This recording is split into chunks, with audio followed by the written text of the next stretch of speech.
बातमी नाशिकमधून आहे। नाशिकच्या त्र्यंबकेश्वरमध्ये होणाऱ्या कुंभमेळ्याच्या विकास कामांवर आता आक्षेप घेतला जातोय।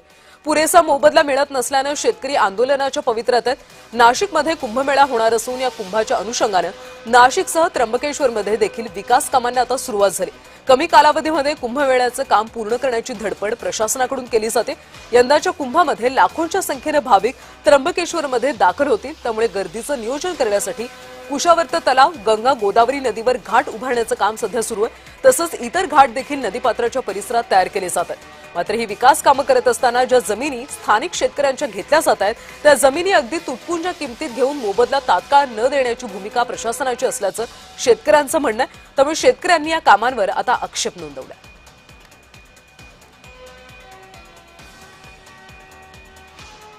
काल कुंभमेळा आयुक्त शेखर सिंग हे आले महानिर्वाणी आखाड्यामध्ये, त्यांनी मीटिंगसाठी बोलवलं।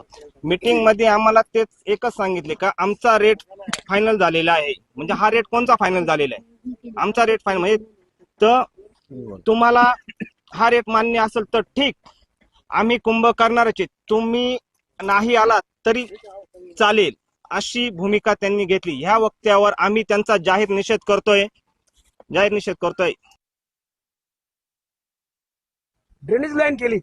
ह्या ड्रेनेज लाईन 100 कोटी का 150 कोटी रुपये खर्च लागले असेल। ती संपूर्ण ड्रेनेज लाईन नगरपालिकेच्या ताब्यात न देता ती उद्ध्वस्त करून त्या ठिकाणी घाट बांधायचा होता। हे जर 2 वर्षापूर्वी का 3 वर्षापूर्वी शासनाचं जर ठरलेलं होतं तर शासनाने हा घाट हे ड्रेनेज लाईन कशासाठी केली होती?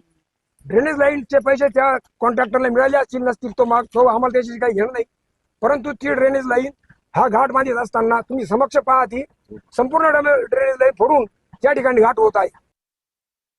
घाट बांधून, कुशावर्त बांधून साधूंचा शाही स्नानाचा मार्ग बदलणार आहे का? जुन्या घाटाची अवस्था काय आहे? मग कायमस्वरूपी आमच्या जमिनी घेणार आहेत तरी आम्हाला आनंद आहे। त्र्यंबकेश्वरचे अतिशय शेतकरी सुद्धा धार्मिक आहेत, परंतु तुम्ही मोबदल्याचं काय? 1100, 1200, मोठमोठ्या 24,000 कोटीची कुंभमेळ्याची घोषणा केली, परंतु 150 कोटी रुपये तुम्ही शेतकऱ्यांसाठी देऊ शकत नाही।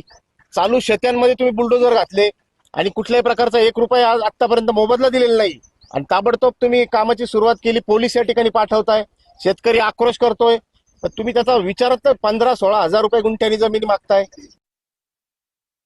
नाव लावून दिलं आणि त्या बिचाराचा शेतकरी माझ्यासारखा शेतकरी अडाणी सोमनाथ कडे नाही काही डायरेक्ट धमकी द्या आम्हाला काही शेतकऱ्यांच्या काही सर्व त्या डऱ्याचा पप्पूचा करार करायला ना ते उचलून टाकते, काही देऊ नको। म्हणजे काय शासन काय? अरे गव्हर्नमेंटच मूर्ख आहे, गव्हर्नमेंटच मूर्ख आहे। असं कुठं चालतं का? ते म्हणतात तुम्हाला उचलून द्या आम्हाला जेलमध्ये द्या।